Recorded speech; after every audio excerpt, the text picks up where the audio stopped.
शिवसेना सांसद संजय राउत ईडी दफ्तर पहुंच गए। इस वक्त की बड़ी खबर, संजय राउत हालांकि इससे पहले ईडी के सामने पेश नहीं हुए थे, लेकिन आज उनकी पेशी हुई है, जहां पर ईडी उनसे कई सवालों के जवाब लेने की कोशिश करेगी। 1000 करोड़ से ज्यादा के जमीन घोटाले को लेकर उनसे सवाल जवाब होने हैं। और संजय राउत ने आज पहले इस बात की इत्तला दे दी थी कि वो ईडी के सामने आज पेश होंगे और वो ईडी दफ्तर पहुंच चुके हैं। और ईडी के सामने पेशी से पहले संजय राउत ने दरअसल शिव सैनिकों से अपील भी की थी कि आप लोग ईडी दफ्तर के बाहर मत जुटिएगा। तो संजय राउत ईडी दफ्तर पहुंच गए हैं। तस्वीरें लगातार हम आपको दिखा रहे हैं।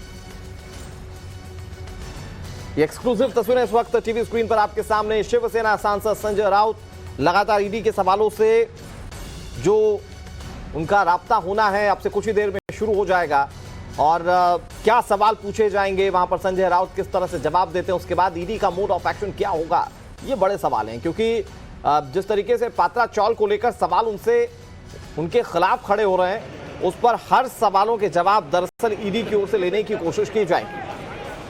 पात्रा चौल भूमि घोटाला मामला जिसमें पूछताछ संजय राउत से होगी। गौरव लगातार हमारे साथ बने। गौरव, संजय राउत पहुंच चुके हैं ईडी दफ्तर। लंबी फहरिस्त होगी सवालों की, जिसका जवाब संजय राउत को देना होगा।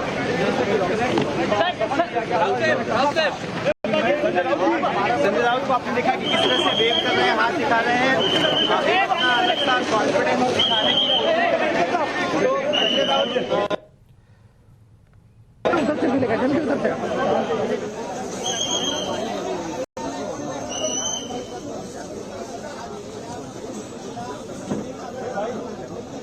उनकी पत्नी वर्षा। तस्वीरें हम आपको लगातार दिखा रहे हैं। ईडी दफ्तर जब संजय राउत पहुंचे तो ये उस वक्त के एक्सक्लूसिव तस्वीरें हम आपको दिखा रहे हैं। बताया जा रहा है ये जो काले कलर की गाड़ी आप देख रहे हैं टीवी स्क्रीन पर, इसी में संजय राउत हैं। और जैसा कि वहां पर कुछ हलचल दिख रही थी, उसमें ये पता चल रहा है संजय राउत ने कुछ हाथ हिलाकर मैसेज भी देने की कोशिश की है। गौरव हमारे सहयोगी ज्यादा जानकारी के साथ जुड़ गए। गौरव, ये दूसरी मर्तबा है जब ईडी ने बुलाया था उन्हें समन देकर, आज उनसे सवालों के जवाब लेने की कोशिश ईडी की ओर से की जाएगी। बताया जा रहा है फहरिस्त काफी लंबी है।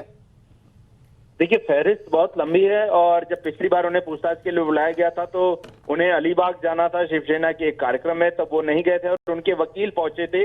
और उनकी तरफ से कहा गया था कि तमाम जो है इस मामले से जुड़े हुए दस्तावेज की मांग जो है वो प्रवर्तन निदेशालय की तरफ से की गई थी और उन दस्तावेजों को भी जो है वो सौंपना था। और दूसरा ये कि सबूतों से छेड़छाड़ के आरोप जो है वो संजय राउत पर लगे हैं। संजय राउत के खाते में जो है वो अकाउंट में जो है पैसे आए थे और उस पैसों से उन्होंने एक प्रॉपर्टी खरीदी थी, जिसमें जो पूरा मामला था वो बहुत बड़ा था। वो 1000 करोड़ के आसपास का मामला था। लेकिन उस मामले में संजय राउत की भूमिका तब सामने आई थी जब उनकी पत्नी के खाते में एक ट्रांजैक्शन जो है मिला था, जिस पर ईडी को शक था और इस मामले में फिर जांच को आगे बढ़ाया गया था। इस मामले में जो प्रवीण राउत है, एक आरोपी हैं, वो गिरफ्तार किए जा चुके हैं ईडी के द्वारा। उनकी 9 करोड़ रुपए की प्रॉपर्टी अटैच हो चुकी है।